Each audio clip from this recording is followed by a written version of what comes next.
Hi friends, எப்பயும் போல் இன்றைக்கி ஒரு குட்டியான ஹென்னா விலாக் தான். மார்னிங் எழுந்ததும் நான் வந்து ரெடி ஆகிட்டு ஹென்னா ப்ரிப்பேர்லாம் பண்ண ஸ்டார்ட் பண்ணிட்டேன்.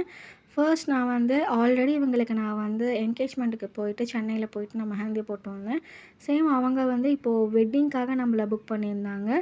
நமக்கும் அவங்களுக்கும் கொஞ்சம் தூரம் தான் டிஃப்ரென்ஸ், அதனால் நம்ம பைக்லேயே போயிட்டோம்.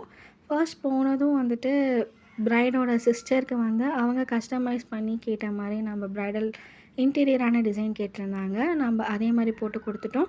அவங்களுக்கு வந்து பீகாக் அண்ட் எலஃபண்ட் இருக்க மாதிரி ரொம்ப பிடிக்கும். அதனால் சேம் அதே மாதிரி அவங்க கேட்ட மாதிரி போட்டு கொடுத்தாச்சு. பேக் ஹேண்டுக்கு பார்த்திங்கன்னா சிம்பிளான அரபிக் டிசைன் கேட்டிருந்தாங்க. அதே மாதிரி போட்டோம். நம்ம போட்டதும் அவங்க வந்து அவங்க ரிலேட்டிவ்க்குலாம் காமிச்சாங்க. அவங்க சொன்ன வீடியோஸ்க்கு கொஞ்சம் நேரம் நான் வாய்ஸ் கொடுக்காமல் போடுறேன். அவங்க என்ன சொன்னாங்கன்னு கேளுங்க.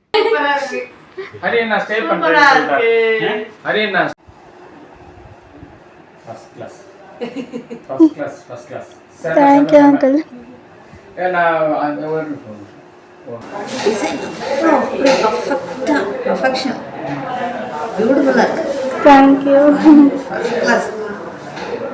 அவ்வளோதாங்க. நம்ம போட்ட டிசைன் வந்து ப்ரைடோட சிஸ்டருக்கும் அவங்க ரிலேட்டிவ்ஸ்க்கும் ரொம்ப ரொம்ப பிடிச்சிருந்தது. அவங்க கொடுத்த ரிவ்யூ கேட்டு நான் ரொம்ப ஹாப்பியாக இருந்தேன். நெக்ஸ்ட்டு நம்ம சொந்தக்காரங்களுக்கெல்லாம் வந்து போட ஆரம்பிச்சிட்டோம். ஃபர்ஸ்ட் வந்து ப்ரைடோட அம்மாவுக்கு வந்து ஏதோ ஒரு இடத்துல எலிஃபண்ட் இருந்தால் போதும், எந்த டிசைன் வேணாலும் போடுங்க அப்படின்னு சொல்லிட்டாங்க. அண்ட் அவங்களே வந்து டிசைனும் வந்து செலக்ட் பண்ணிட்டாங்க. சேம் அதே டிசைன் வந்து நம்ம அவங்களுக்கு வந்து சும்மா 2 எலிஃபண்ட் மட்டும் போட்டு டபுள் ஹேண்டுக்கும் சேம் டிசைன் வந்து நம்ம முடிச்சு கொடுத்தோம். பேக் சைட் பார்த்திங்கன்னா சிம்பிளான ஒரு அரபிக் டிசைன் தான் கேட்டிருந்தாங்க. அவங்க கேட்ட டிசைனே நம்ம பேக் ஹேண்டுக்கு போட்டு கொடுத்தாச்சு. அடுத்ததாக இன்னொரு ரிலேட்டிவ்க்கு பார்த்திங்கன்னா சிம்பிளான சேம் அரபிக் டிசைன் தான் கேட்டிருந்தாங்க. அவங்களுக்கும் 2 கைக்கும் அவங்க கேட்ட டிசைன் நம்ம போட்டு கொடுத்துட்டோம். ஃபிஃப்த்தாக பார்த்திங்கன்னா பேக் ஹேண்டுக்கு மட்டும் மண்டலா டிசைன் கேட்டிருந்தாங்க. ஏன்னா அவங்க ஆல்ரெடி வந்து மருதாணி வச்சுருந்தாங்க. அதனால் பேக் ஹேண்டுக்கு மட்டும் நம்ம மண்டலா டிசைன் அங்கே கேட்ட மாதிரி ஃபினிஷ் பண்ணி கொடுத்துருந்தோம். அந்த டே ரொம்ப சாட்டிஸ்ஃபையாக போச்சு. எல்லோரும் ரொம்ப ஹாப்பி.